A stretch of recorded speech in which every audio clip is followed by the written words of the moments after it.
think everyone is who they say they are? My dad, who was a spy, always said to me, son, the greatest weapon in the world is not nuclear, it's not a military weapon, it's the human being. The name of the agent is Evelyn Salt. My name is Evelyn Salt. Then you are a Russian spy. The recent events in New York City have shown us that this whole idea of sleeper spies is not the invention of some wacky Hollywood screenwriter. It's real. They're going to be planted in key positions and left to grow, to work their way up in the military, to work their way up in government. That's not a conspiracy theory. That's just logic. Today, a Russian agent will travel to New York City to kill the president. The CIA, surprisingly, gave quite a lot of help to us, up to a point. The agency's been operating long enough now that there are as many ex-CIA secret agents as there are agents working for the agency. And the thing you find when you approach an ex-agent is that they all want to talk. They want to talk because they want to go back to the glory days.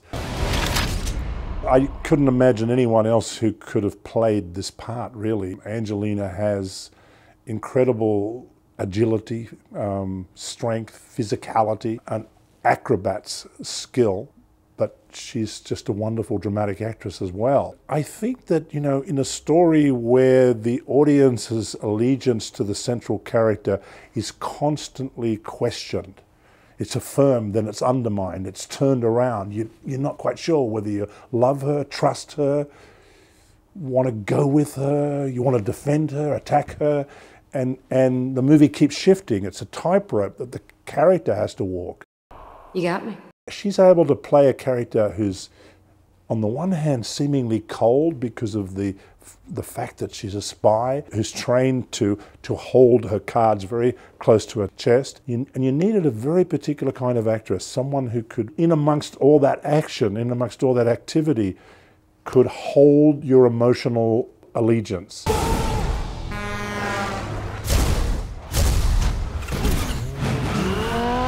Angie was as cool as a cucumber. When you see a human being flying through the air, you're not seeing a CGI character that's been dreamed up by someone in southern India on a weekend.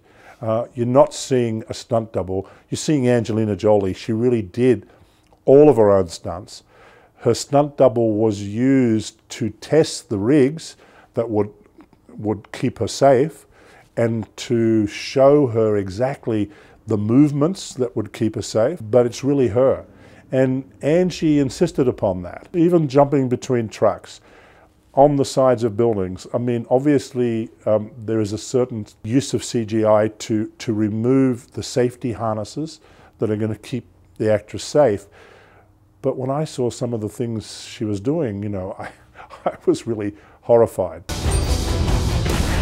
The fight scenes, which were choreographed by Angelina's longtime stunt coordinator, Simon Crane, use a combination of Muay Thai, the Thai fighting style, like for example where you see Angelina go up on the wall and then come back using the wall as an accelerator for a kick, and Krav Maga, which is an Israeli army style of fighting, much more close contact, similar in a way to the style of fighting that we saw Matt Damon use in the Bourne series. But we combined the two so that we had a fighting style that suited someone who was a certain weight and a certain height, and a woman. I think this is very much an origin story.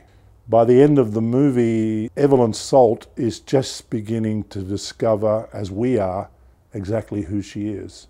But she's stripped of everything. She's desperate, she's alone, but as we know from the recent arrests of 11 Russian alleged spies in New York City, the idea that there's just a few sleeper spies out there is preposterous. If there are 11 arrested, then there are 1,100 waiting. And so at the end of this movie, Evelyn A. Salt's mission is just beginning.